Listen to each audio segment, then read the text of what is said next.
సికింద్రాబాద్లోని doctor Narayana college of hotel management లో 100% job guarantee 966365 Rajampet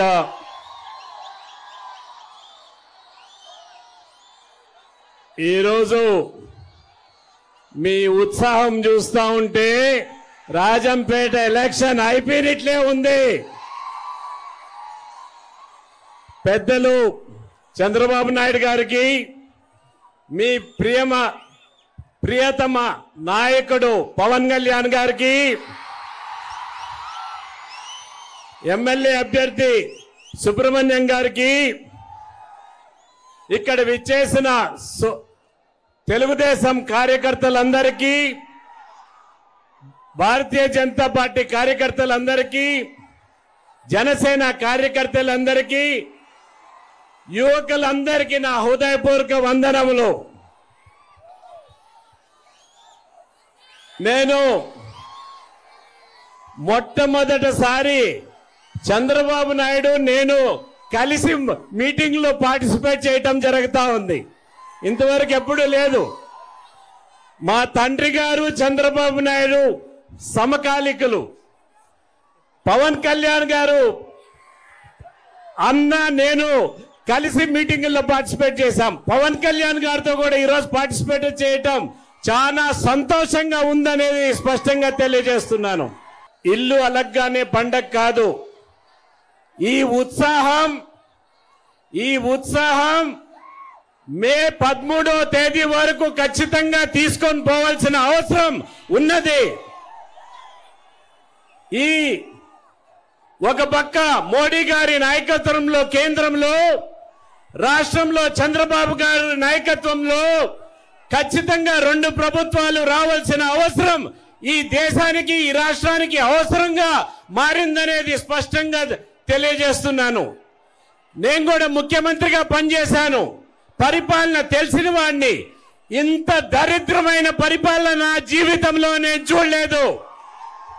పింఛలో ఇసుక దోపిడీ చేసేదానికి పింఛ ప్రాజెక్ట్ నా కాన్స్టిట్యున్సీలో వస్తుంది, పీలేరులో వస్తుంది.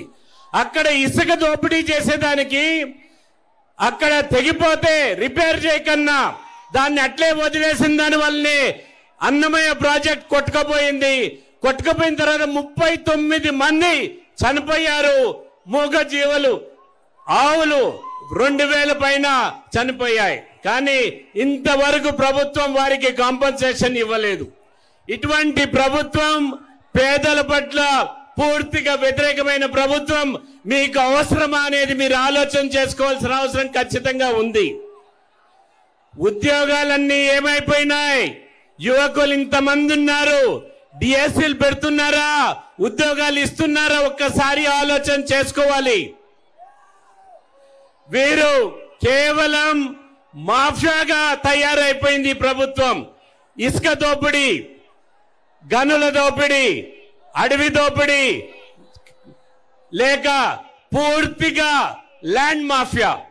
ఈ మాఫియాల్లో ఈ ఎంపీ, ఈ మంత్రులు వీళ్ళంతా చిక్కుకుపోయారనేది స్పష్టంగా తెలియజేయటం జరుగుతా ఉంది. మీకు పవర్ స్టార్ అని ఎట్లయ్యాడు తెలుసా? ఫస్ట్ మూవీల్లో మీరు ఆమోదించలేదు. ఆయన స్ట్రగ్లింగ్ స్టార్ గా ఉన్నాడు. ప్రజలు ఆమోదం తెలిపిన తర్వాత పవర్ స్టార్ అయ్యాడు. ఈ ఎలక్షన్ తర్వాత ఈ స్ట్రగ్లింగ్ స్టార్ పవర్ స్టార్ గా మీరు మార్చాల్సిన అవసరం ఖచ్చితంగా ఉన్నది అనేది స్పష్టంగా తెలియజేస్తున్నాను. ఇక్కడి నుంచి మీకు ఒక కర్తవ్యం ఉన్నది. ప్రత్యేకంగా రాజంపేట పార్లమెంట్ సభ్యుణ్ణి ఓడించే కర్తవ్యం మీ పైన ఉన్నది. 150 మంది పనికిరాని వాళ్ళను, స్మగ్లర్లను తీసుకొని పిఠాపురం పోయి పవన్ కళ్యాణ్ గారిని ఓడిస్తాడంట ఈ ఎంపీ. మీరు ఓడించేదాన్ని ఆయన్ని ఓడిస్తామా, పవన్ కళ్యాణ్ గారిని ఓడించేదానికి మనము చూస్తా ఊరుకుంటామా అనేది స్పష్టంగా తెలియజేయాలి. ఇక్కడ మిథున్ రెడ్డి గారిని చిత్తగా ఓడిస్తేనే ఈ ప్రాంతం అభివృద్ధి చెందుతుందనేది స్పష్టంగా తెలియజేస్తున్నాను. లేనిపోని అపోహలు మైనారిటీస్ లో కలిగిస్తున్నారు. అటువంటిది ఎటువంటిది ఉండదు. బీజేపీ పూర్తిగా మైనారిటీలకు అనుకూలంగా ఉంటుంది. సిఏఏ అనేది సిటిజన్స్ అమెండ్మెంట్ యాక్ట్ కానీ, ఎన్ఆర్సీ కానీ, నేషనల్ రిజిస్టర్ ఆఫ్ సర్టిఫికెట్ కానీ ఎటువంటి భారతీయ ముస్లింకి సంబంధం లేదు.